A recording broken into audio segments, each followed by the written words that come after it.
2 வாரத்துக்கு முன்னாடி திருத்தணி போயிருந்தோம்.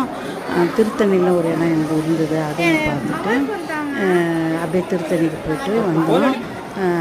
நல்லா இருந்தது. ஆனால் வெயில் இருந்தாலும் கூட்டம் கம்மியாக இருந்தது. அதுக்கப்புறம் தான் ஸ்கூல் எக்ஸாம் சிபிஎஸ்சி முடிஞ்சிச்சிங்களா, அவங்களுக்கெல்லாம் லீவ் விட்டுட்டாங்க. அதனால் இந்த வாரம் போனப்போ பயங்கர கூட்டமாக இருந்தது. அன்றைக்கி 2-3 வாரத்துக்கு முன்னாடி போனப்போ நல்லா இருந்தது. அதனால் நல்லபடியாக சாமி கும்பிட்டுட்டு வந்தோம். அதனால் சுற்றி வீடியோ எடுத்துக்கிறேன் பாருங்கள்.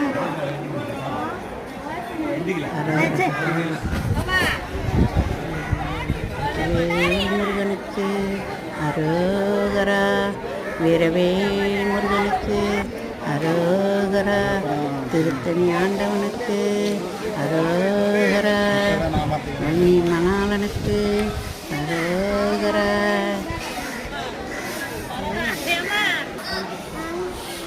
கோபுரங்கள்லாம் எவ்வளோ அழகாக இருக்குது பாருங்கள்.